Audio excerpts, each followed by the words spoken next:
Welcome to the Inside Scoop, your one-stop shop for cracking the leadership code. Have you ever wondered what those conversations are like in the boardroom? Curious about the secret sauce successful executives possess? On the Inside Scoop podcast, we sit down with successful executives, getting their unique perspective on what it takes to be a good leader. They'll share their hard-won wisdom, the crucial competencies needed to thrive as a leader, and the unexpected lessons learned along the way. Here, we unlock the secrets of the executive suite. We get the inside track directly from the leaders themselves. In each episode, we'll dissect the essential skills needed to go from manager to leader, offering a leader's perspective on the challenges, triumphs, and unexpected wisdom they've acquired. The Inside Scoop, leadership lessons, served fresh. Have you once again with us for this episode of the Inside Scoop. I'm your host, Eduardo Bryant. Today, we're going to be talking with a guy who you probably don't know, but you'll know his lineage. And we're going to cover what does it mean to be the owner or the manager of a small company. Perhaps it's your own company. How do you manage when the boss above your head really is no one? Maybe your spouse outside of that. And so today, we're going to be talking about how you do what you do as a manager to genuine people to come into the organization when it's not large, but it is small. So for all you entrepreneurs out there or people who work for small companies, you're going to want to tune in to this. In addition to that, you're going to want to tune in because this guy, our guest, he is the cousin to Andy Griffith. For those of you who are old enough to know about the Andy Griffith Show, here, we've got a legacy for you. This podcast, it's available wherever you get your podcast. And of course, if you hear anything that you like, that kind of tickles your ear, we invite you to subscribe and to become part of our viewing audience. And so, without further ado, let's bring in our guest. His name is George Griffith. How you doing, man? Man, I'm well, Eduardo. Let me begin by caveating for the audience. I appreciate the connectivity to Cousin Andy. I will say that at least was the folklore that I grew up with at all of the Griffith family reunions. I will say that Cousin Andy never made an appearance, but everybody always tried to track down. So be it true or false, I've got the big ears like Cousin Andy. I got to believe there's somewhere, somehow it is. But I certainly appreciated his value system, at least portrayed on the TV show Andy Griffith. So yes, pleasure to be here. Thank you for it. Well, it's an honor, and we're going to run with the story because a lot of those folklores that are told around the dinner table at Thanksgiving and Christmas, they're true. I can share some stories about even in my family. My last name is Bryant, and you probably know a guy by the name of Kobe Bryant. I believe I've heard the name. Yep. So distant cousin way back and so forth. And so those things are out there. But nonetheless, here we are. And by the way, just for the record, I love watching the reruns of the Andy Griffith Show. Legendary. Me too. Well, before we begin and get into what does it mean to be a manager, to be an owner, to be in leadership with a small company, that's an important topic there. Before I go there, I'd like to know, as you are keeping your skills sharp and staying up on things, share with us, what are you reading right now? I'll give you 3 good books. Because they're all kind of different genres, and they're books that I listen to books. Just for those out there in the audience, I'm an Audible listener, but I find that that's the way I don't have to stack a bunch of books beside my bedtime and get the guilties for not reading them. But I really do a good job of listening and consuming books. So one really good one is called Outlive by Peter Attia, and it's really a book about health and longevity. And kind of looking ahead for where you are now and where you might want to be in the future and kind of taking control. So I really enjoyed that book. Another good book, and this was a fiction book, it's called The Midnight Library. And that was a great book. If you've ever seen the movie Sliding Doors, about different choices that you could take in life and what those outcomes would be, this is a book that kind of plays forward this young lady's life and plays out different choices she could have made. And then the final one, I just finished it, is Be Useful by Arnold Schwarzenegger. And it was really good. I enjoyed it. uh, it really kind of picks up with his life when it was not in a great place over the last couple of years. It had come out that, he had had a child out of wedlock with his, his housekeeper, and, he'd kind of hit a place of rock bottom. And for somebody that had been on top of the world, it's interesting reading those stories about how you pull yourself together again and don't hide and what you can make. And he's really on the come up now, if you would. So I enjoy all of those are great books. So anybody out there listening, I think those would be good choices. Couldn't go wrong. You know what? Thanks for sharing that. Those are good. So I'm gonna have to check those out. And I think that it's good too that it's not always reading books that are self-help. Sometimes we can get caught up into that. I got to read something that's either on management or leadership or self-help. Right. Sometimes it's good to just let the mind enjoy what it is that you're doing. We're all looking for some form of entertainment. There's an entertainment value in almost anything that we do, and we're seeking that out all the time. So I think it's good to have that. Well, great. Thank you for sharing that with us. Yes. I hope somebody picks those up as well. Now, where you are in life is a great place. But you didn't get there, I'm going to assume, by it just being a straight line. You probably just didn't wake up one morning and all of a sudden, here I am, I have arrived. There was probably a couple of bends and twists and turns. And, I'd like for you to take a moment, share your story. Tell us, how did George Griffith, the descendant, a cousin of Andy, how did you get where you are today? Well, let's see. I'll give a brief run through childhood, because I do think there's certain events that help shape my personality in childhood.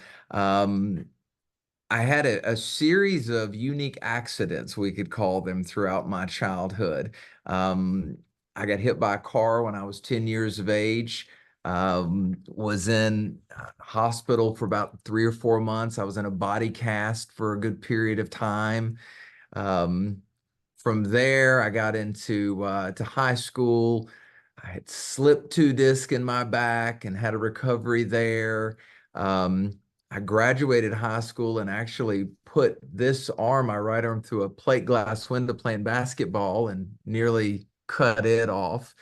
I'll tell you where I'm going with all of this so your viewers aren't grossed out or think it's a macabre interview. Then after that, I got to college and ruptured those two discs that I'd slipped in high school and had to drop out of college for reconstructive back surgery. The following semester, I ran into a brick wall face first and knocked out all these teeth. Now, you have one of two ways you look at life. You either look at life as you got a black cloud over you, or as my grandmother used to say, the good Lord is saving you to do something great in this world. So I always really took it as the belief that I was being saved to do something great. Now, I think that just goes to, it's better to believe in yourself and have that belief than another belief. So when I was in college, I'd really wanted to get into pharmaceutical sales. Now, I will say, if one were to look at my grades and one were to look at my college and one were to look at the chances of that happening, they would have said they probably slim to none. But I really set a course for wanting to get into pharmaceutical sales. I took on jobs that gave me experiences in sales in college, different internships, from working at a clothing store to selling copiers to whatever I could do just to kind of cut my teeth and have a story to tell.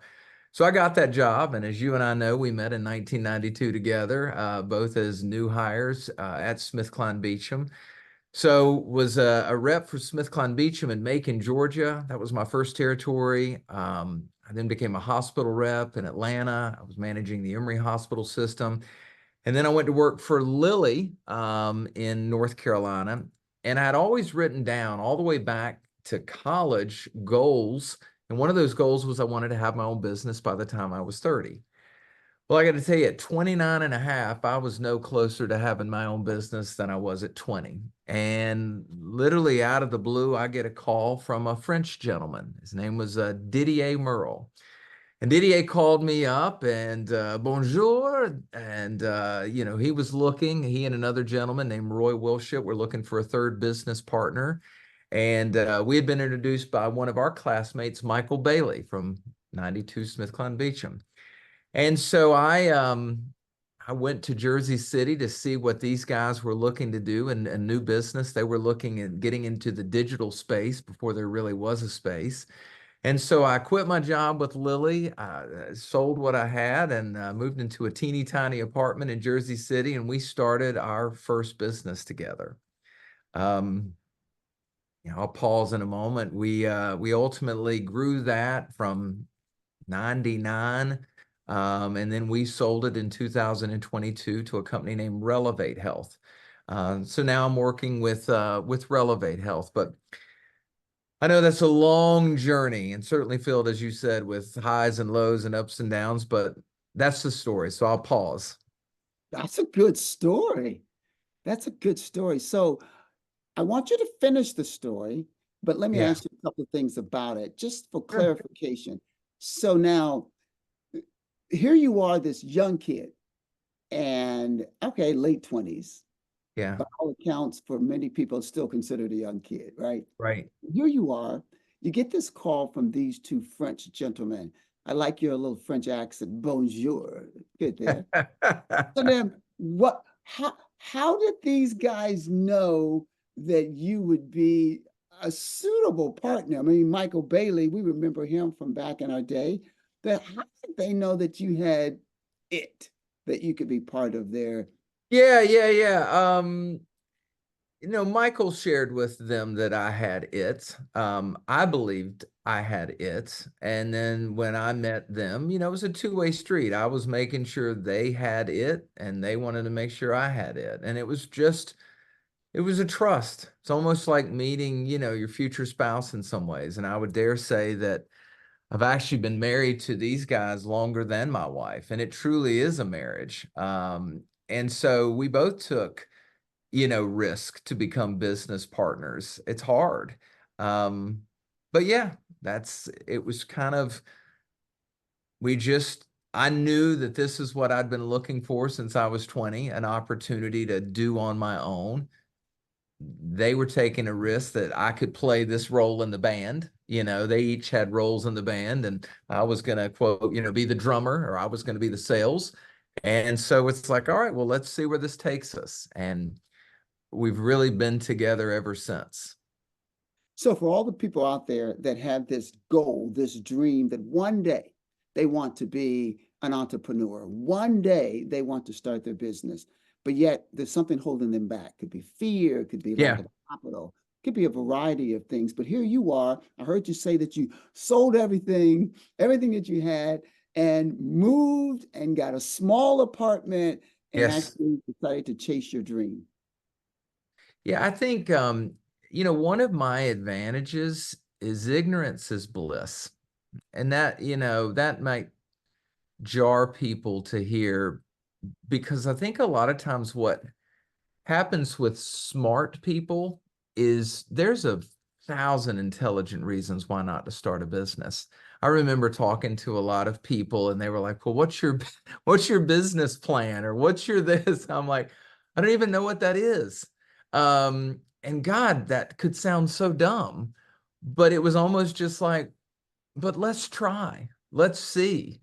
Even I remember going out and calling on pharmaceutical companies, and they're like, well, do you have a master services agreement with us? Can you work with us? And be like, I don't even know what that is.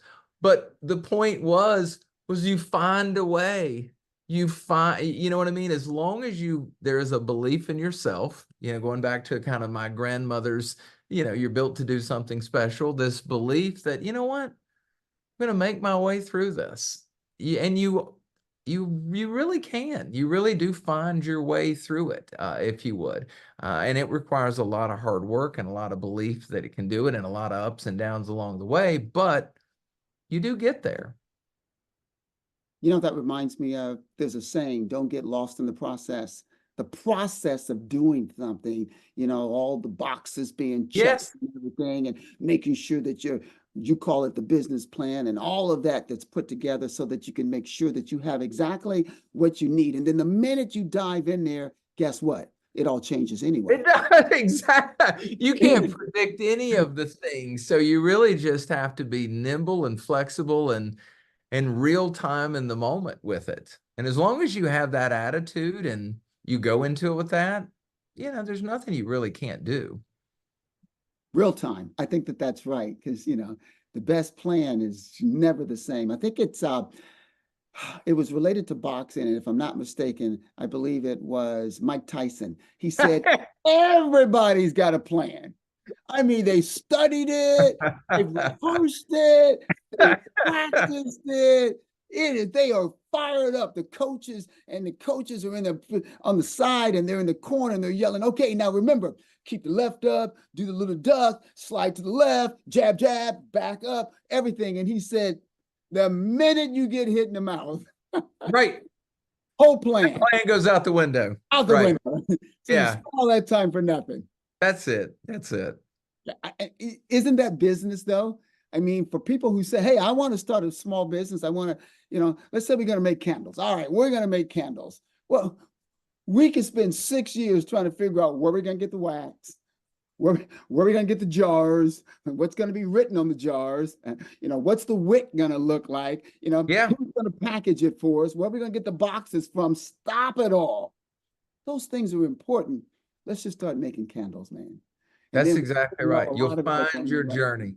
You'll find what scents people like. You'll find that this glass bust, and okay, great, we need another type of glass. But all of those ping-ponging incidents will keep you ultimately heading straight. I like that. So for small businesses, I mean, there are a lot of small businesses. The fabric of this country runs off of small businesses. The big businesses are the ones that, are in the news, and they're the ones that make it. But every city where you live, there's a mall, there's a strip mall. Every city, there's a donut store, there's an ice cream store, there's a sandwich store, there's a place to get your nails done, there's a place to get water. Every city has small businesses.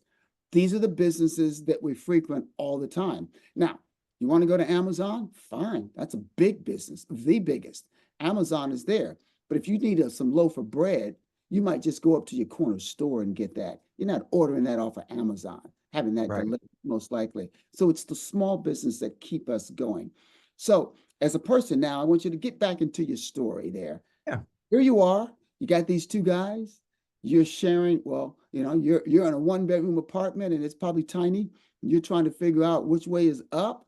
And now you guys are here. Tell us more. Well, from that point, the key for me was sales. That was my role in the band, if you would. So now you're going, okay, and we were selling to the pharmaceutical industry. So I had worked for the pharmaceutical industry, so now you're selling to it. So the first thing you do is you try to call your friends that you know to see if they'll be open to seeing you. And none of them strangely return your calls at first. They do once you start going on tour and you're successful in their city, then they might want to come hear your show. But in the beginning, you're really trying to find ways to email, engage, get referrals, do everything you can. And then you want to make sure that you have a polished presentation. You've role played, we had at the time one product. We were going to medical conferences, capturing those on video and putting them on CD-ROM. That's how far back it was. In fact, the biggest customer objection we used to have was, do doctors even have a CD-ROM drive, George? So, it really was providing a good customer experience. You mentioned all those small businesses in the past. That's the amazing thing at small businesses, when they don't pay attention to the details. And so we were very attentive, and I think we remain very attentive to the customer experience, the customer journey. So, one piece of business led to another piece of business, which led to, a series of good experiences along the way. And when I look back to the thousands of projects that we've done over the years, while everyone may not have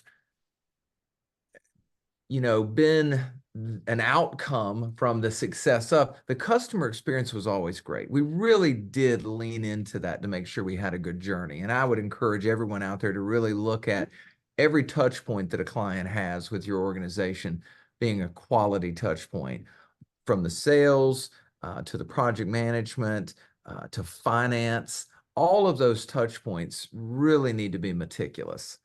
So I'll pause again here. Yeah, no, that's good. Those touch points are important because everybody out there can have an impact on how your business runs and flows.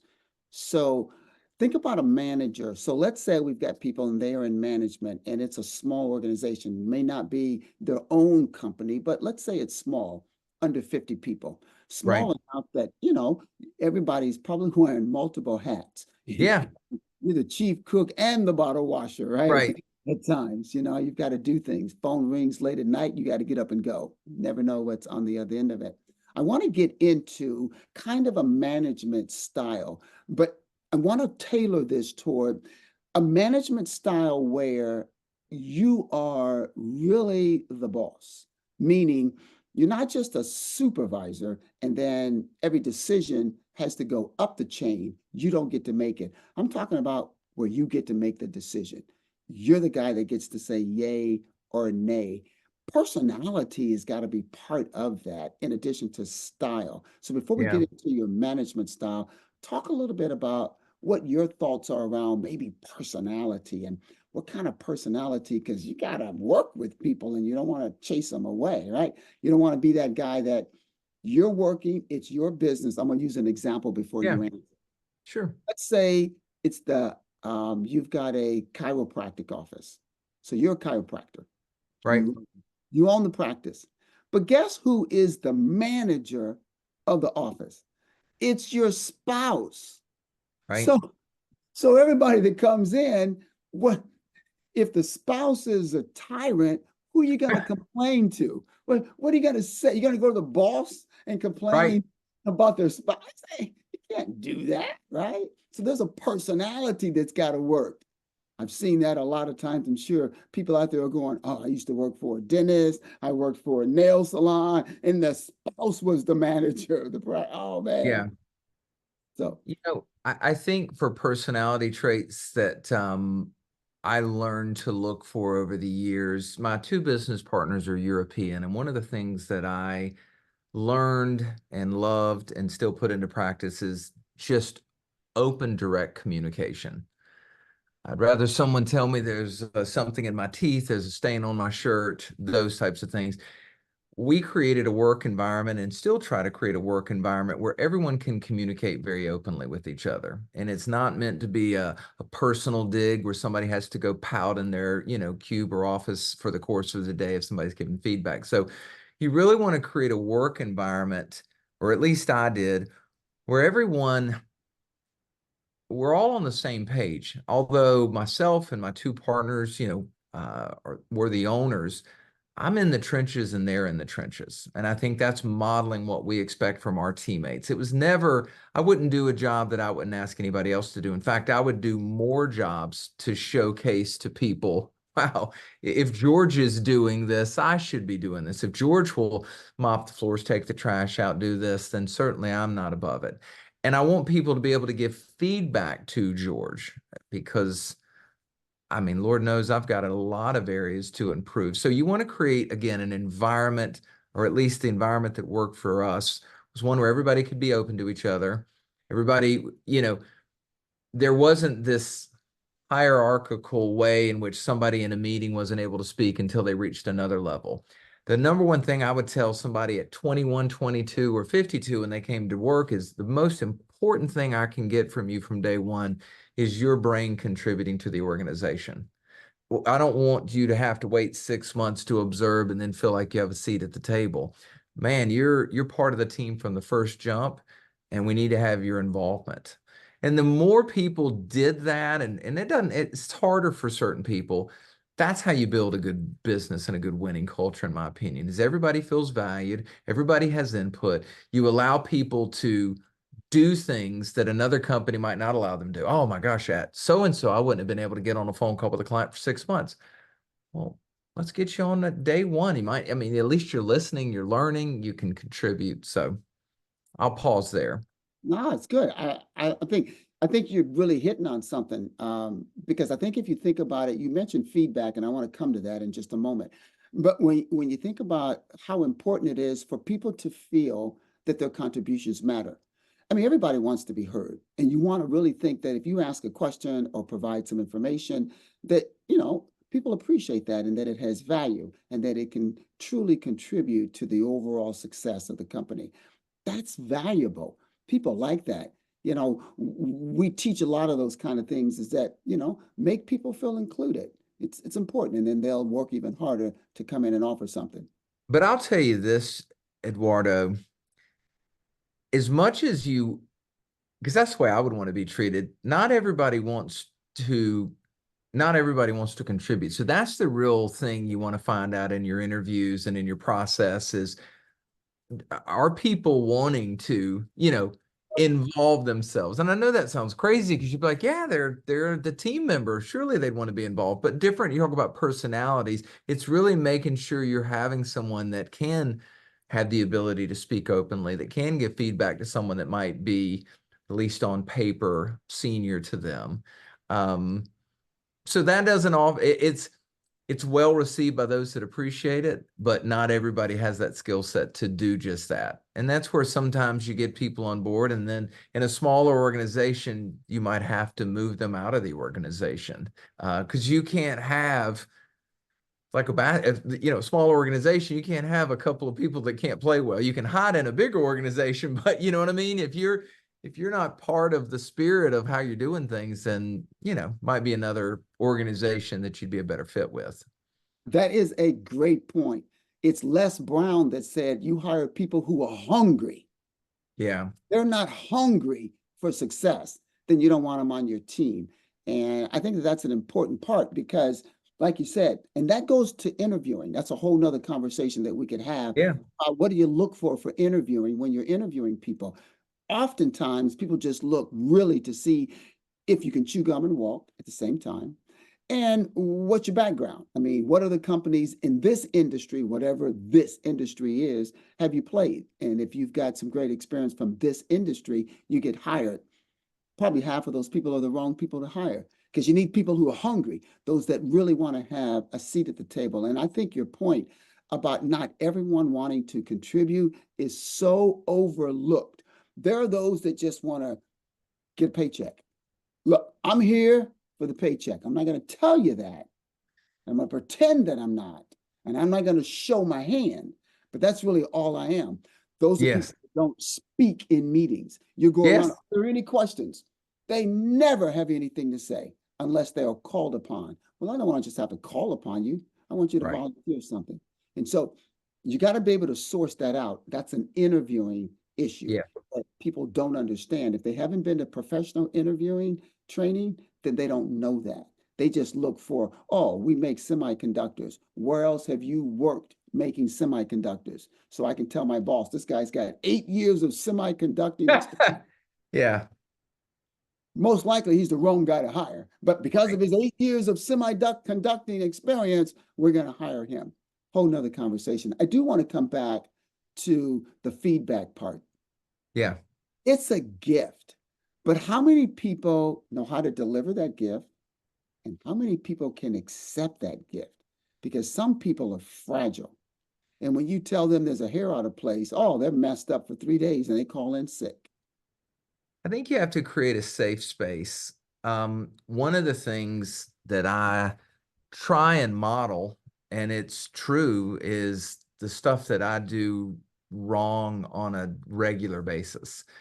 So in meetings, when I'm doing things, I'm very open about skill sets that I'm not good at, because I want other people. I think an organization functions better when people are transparent about what they're good at, what they're not.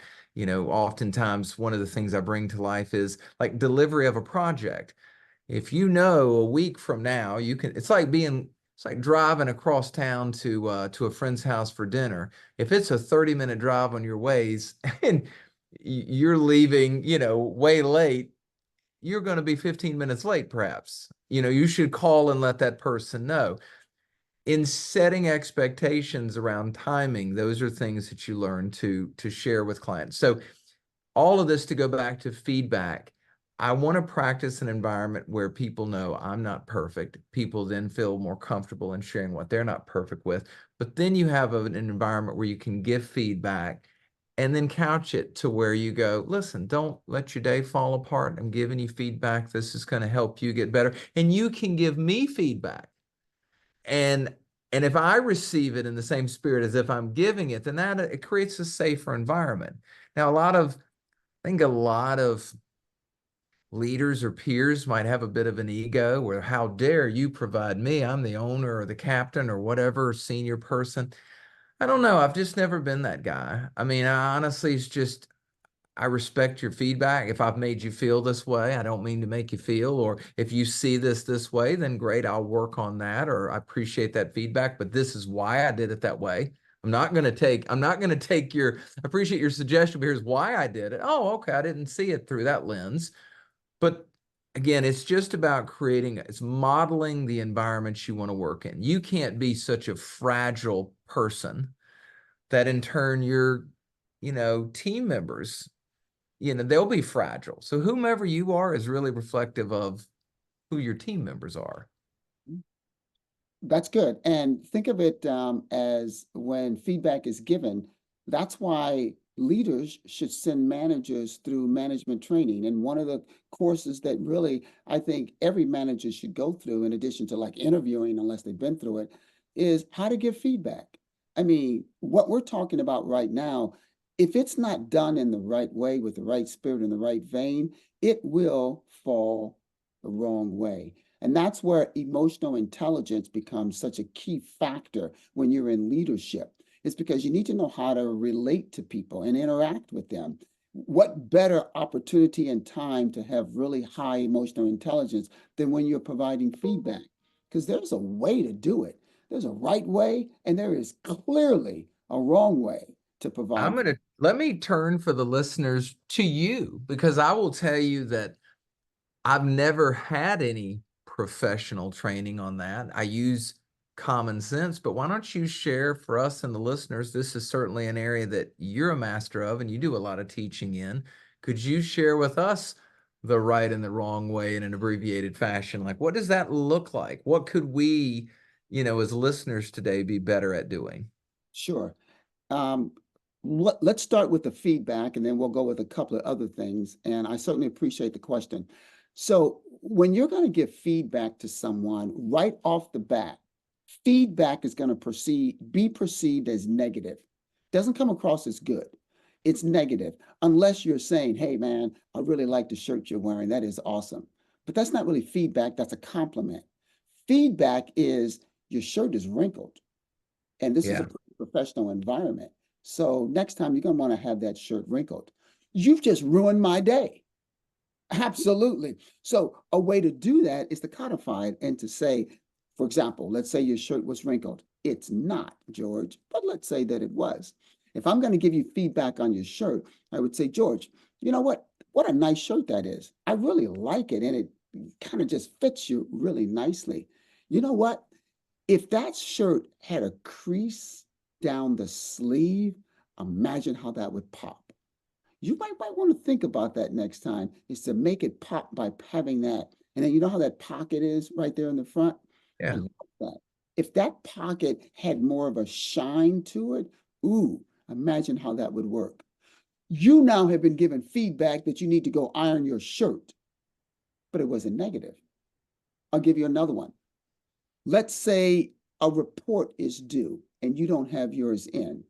What I could say to you is, George, where's your report? How come you didn't turn it in? It's late. You know it needed to be in today. You've got to do a better job of staying on top of your work. I've ruined your day again. You're no good for the rest of the day. You're like, can't wait till 5 o'clock come so you can get out of here. Here's a better way. I could have said, George, I want you to share with me how the progress of the report is going. Let me know kind of where you are with it. And then as you say to me certain things, I'll say, it would be good perhaps if you took all of that and maybe move this over here and change that, got started a little bit earlier, and man, you'd probably be one of the first to get that in. Okay, there's feedback that if I moved a few things, changed a few things, I might be one of the first. Well, who doesn't want to be first? What a good feeling that is. So I provided you some space where you can be first. What it comes down to is, number one, acknowledging what's going on. We do this regularly in training. And whenever you're going to talk to someone, give them feedback, or even just in general, acknowledging where they are validates their position. Once you validated their position, you then can offer and ask for a solution. I'm not going to tell you, I'll let you tell me. That's a key distinction. If I tell you, you can reject it. But if you tell me, it's your idea, it's your plan. Most likely you don't reject your own ideas because you think that they're great. And then the solution we can work on together by having alternatives on how things are done. So there's just a small way of doing it. That's, first of all, thank you. I could use one of your courses personally on this because it's not, I could do a much better job. Share with me. Is that a good way to begin those sentences? Share with me. Like, just as for any of us that are listeners trying to be, all right, how do I really, like, you've got so many years of, again, mastering this. Is that a phrase that we could say, you know, in real simple terms, just try leaning in with share with me versus aren't your shirt iron, or, you know, more of a, you know, a firing question at someone, but a share with me. Is that right? That is one of the key phrases that allows people to feel comfortable. It doesn't back them into a corner, and it gives them a space for them to offer what is going on versus you telling them what you think is going on. So share with me is really great. I use that. I'll tell you where it came from. I use that with my kids because every time your kids come home from school, what's the question that most parents ask? They say, what was it? How was your day? Exactly. And what is the standard answer you're going to get? Good. That's it. I'm done. Can I go out and play now? Yeah. You've not gotten any information about how their day was. So in most cases now, I say, share with me how your day went. Share with me what happened at school. I say that. And then they can't just say, fine. They say, oh, well, I did this. And it opens them up. It allows them space to be open. So share with me is a great phrase to use. I use it all the time, and I would encourage, if you're in management and you're trying to get to a point, if you ask, share with me, then you'll get a response that is certainly much more comfortable in a safe space, open, and you'll get more information, and you will not back your people into a corner. All right, we're going to all, as listeners and participants today, try this and report back to you because that's really great coaching and feedback. I mean that sincerely. It's small, but I see what I'm doing wrong and so effective. So, all right, back to you, sir. Sorry. No. I think that is fantastic. Great. Well, thank you for the question. I do. It was not planned, so I appreciate it 100%. Yeah. Thank you. You know, a couple of days ago, I posted on LinkedIn. I put up there something that has to do with interviewing and the fact that everyone thinks that they are a great interviewer of people. I mean, no one ever gets trained on it, but every company pretty much makes this phrase. Our greatest resource are our people. That's it. Everybody can fill in the blank on that. However, how many companies have sent their managers, their leadership team, to professional interviewing training? I mean, after all, if you're going to be charged with the responsibility to bring into the organization the company's greatest resource, you would think the company would provide some training to make sure that you do a really good job there because you're handling, you know, our secret sauce, right? Our people, but they don't. So one of the questions I listed when I wrote up the post was the vulnerability side. What is it that you're vulnerable about? I heard you in the beginning of this show talk about if someone looked at where you were headed when you were younger and your Right. performance in school. And if they thought that, George Griffith would turn out to be this guy working here, they would say, no way, he wouldn't have gotten into pharmaceutical sales. Yet, you not only got into pharmaceutical sales, but you've done a masterful job in that space on both sides of it. So I think being vulnerable to talk about, I'm not great at this. I'm not Oh great. yeah. That vulnerability is hard for some people to acknowledge and to admit. For some people to say, I'm not good at this, but I commend you for being able to do that, because I got a list of things that I'm not great at either. Let me ask you, and this is a non-planted question, but it's sincere. If I as an individual, because another area that I am not great at is interviewing. I am I am all of the well, you've got X years of experience, and I try to be like, oh, I know people. This person's a good guy or good gal. But I've made so many bad moves. You get lucky with some people. It's like, I don't know. It must be like what it is like on an NFL team and drafting. You know what I mean? You're like, oh, you look like a genius. You somehow drafted Tom Brady and you somehow got these other people that you thought would be better. But do you offer one-on-one? I know you do a lot for companies, and that's where people we know you from. But is there a one-on-one course that any of us could go through with you? And I know I would pay to have the ability to get some, just an hour of your coaching just to share with me has been beneficial. Is that something you offer? I do. I don't do as Okay. much of it because I'm always on the road traveling and Correct. I'm with companies. But yes, I do. I've got some things out there and we do that. And we have an academy and we've got some training stuff on the academy. And then I do one-on-one things with a few people, just to kind of help them stay sharp and stay on there. I guess I'm a Okay. mentor to a few people. So yeah.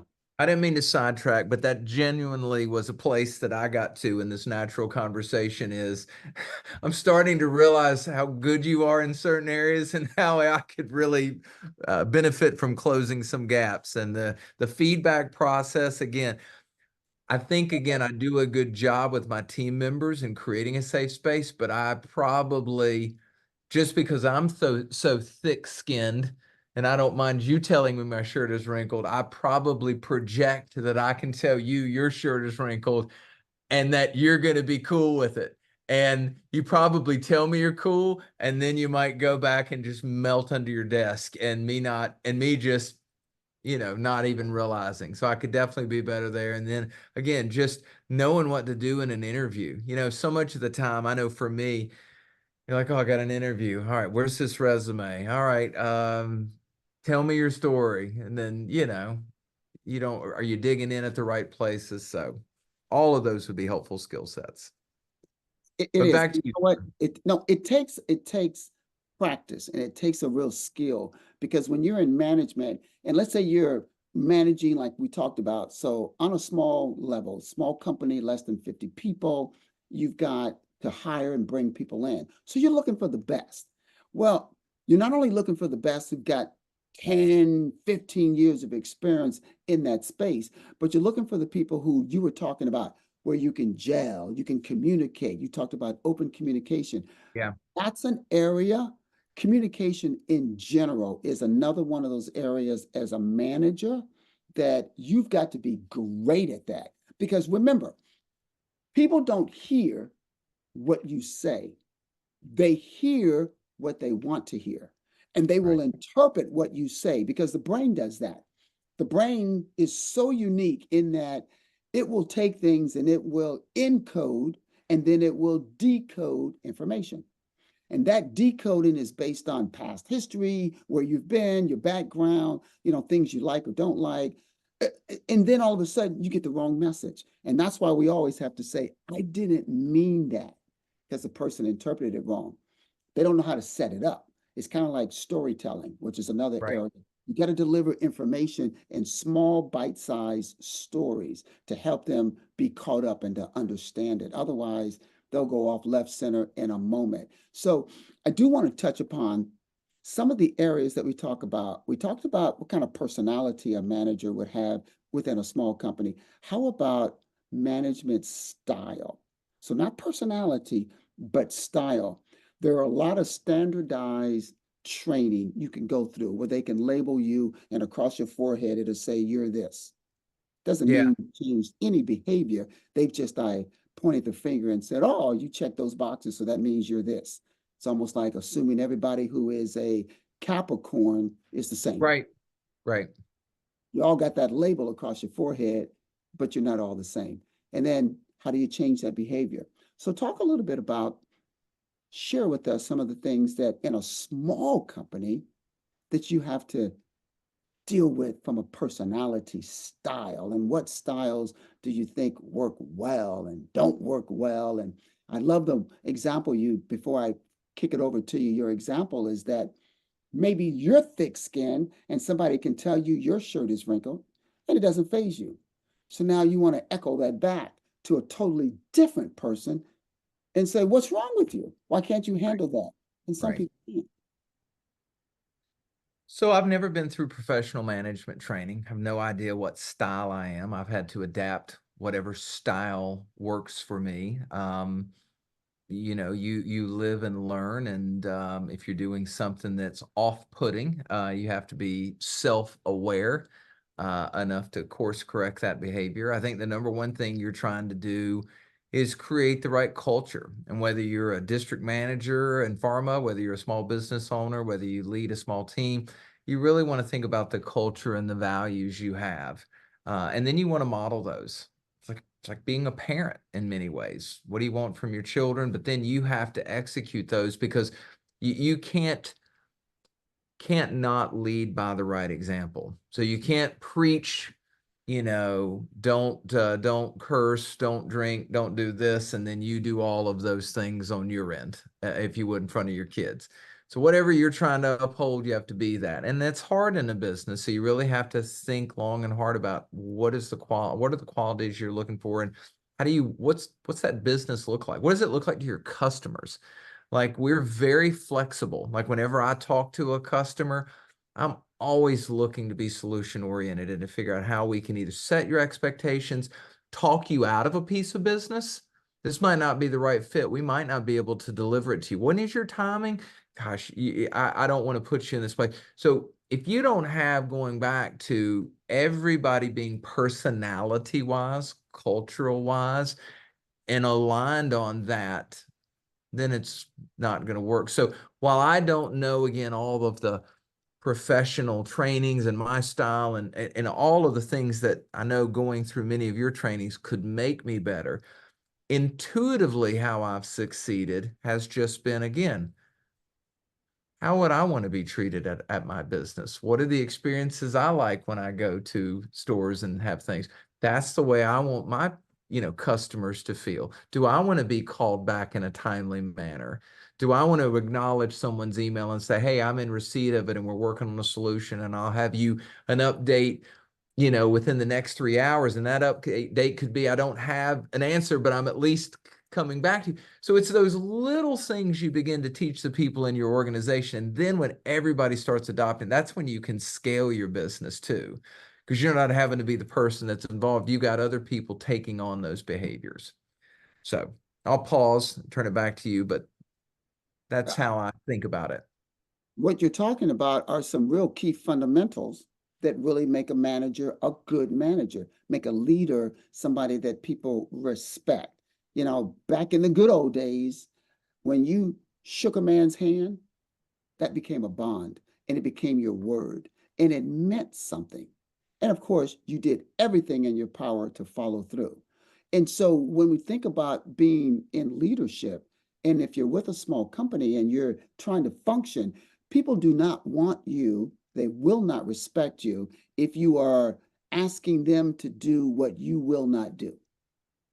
You got to be able to do that. There's a show out. I haven't seen it in a while. And I don't even know if it's still on TV or not, but it's called Undercover Boss. Yeah, it's still on. Yeah, it's great. Okay.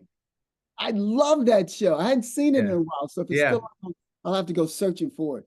But I think that's an example of, I understand the premise behind the show, but I think it's an example of somebody who's risen to a certain level within the organization, and they're able to rub elbows with the guy that's, down there cleaning and mopping the floor, the guy that is making sure the bathroom has toilet paper. Right.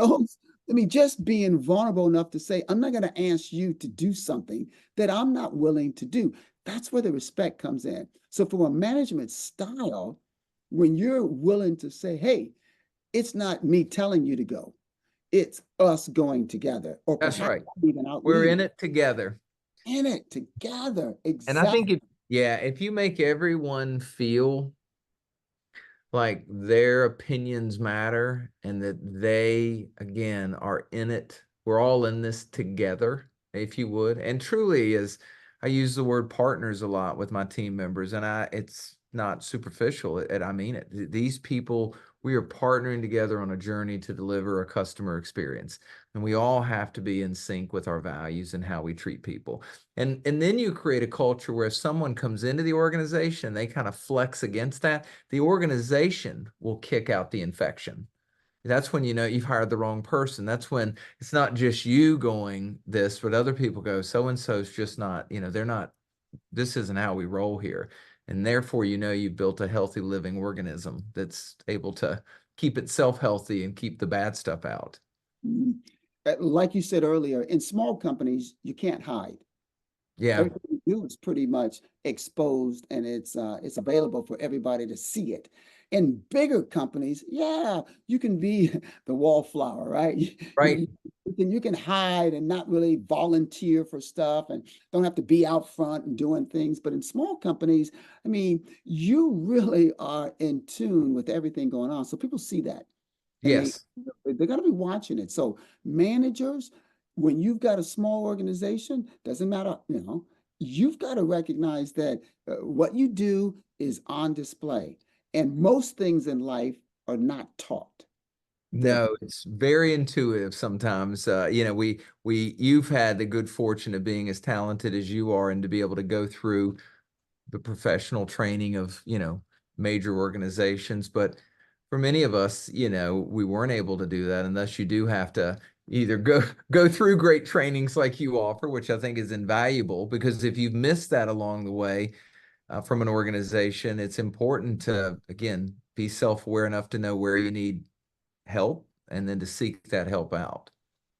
I have these conversations weekly with companies, and the people who wear the hat of senior VP or COO or CEO, and the people that are the ones that are making decisions that will affect organizations, we're in these conversations regularly. And we're talking to them, and they're always saying that they've got to do this training for their leadership team. And then, of course, their sales team needs this training. But where the real magic happens is when you get into the conversations of, well, what have you identified as a gap? That's when it gets good, because now they can start saying, here's a gap. It's a gap here, it's a gap there, because HR will get a list of complaints, because throughout organizations, employees are complaining about the way they're being treated by their managers. Where do they go? Straight to HR. So HR compiles that, and they now know what departments are getting the most complaints. Well, then you have to look at the manager to figure out what's going on there. And this is key. Remember, when you're in a senior leadership role and you manage other managers, those managers with whom you manage, they're not going to interact with you the same way they interact with their subordinates. That's very true. Exactly. Okay, You so you're not going to see it. You're like, oh, John's a great guy. What do you right.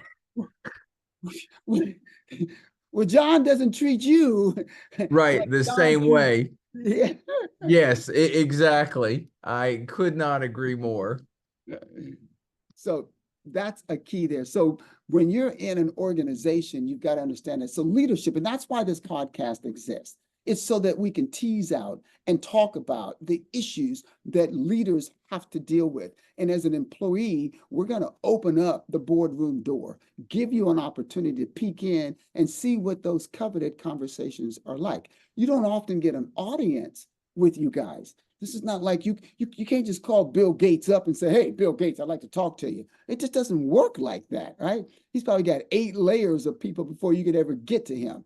So I appreciate just the opportunity to have you on board, to have you share these ideas, to get this stuff out there so that people will know that there are leaders in high places who clearly are doing things that's trying to make a difference. They actually care Yeah. about your well-being.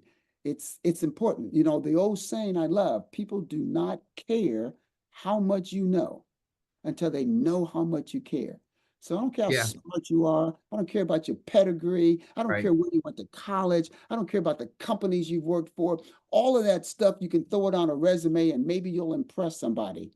What I care about is, are you willing to roll your sleeve up, take your title off and put it on the shelf? And can we get this job done together without you assuming that you've got some air of superiority? Yeah, well, amen to that. I think if our listeners took that away, that's a big takeaway from today. I think, in looking at starting your own business or doing your own thing and just not analysis paralysis, but just trust yourself. I learned share with me today. I think that was an invaluable piece of things. And I think there's more around that.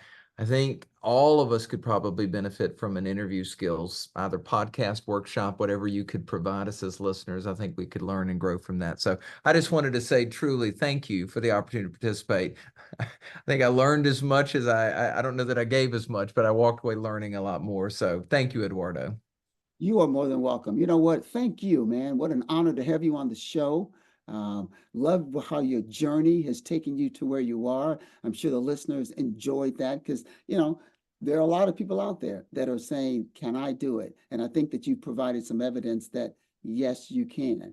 So to the audience, we appreciate you joining us once again for this episode of the Inside Scoop. And as always, we invite you to subscribe. If there was anything that you heard that you said, yeah, I can use that, become part of our viewing audience.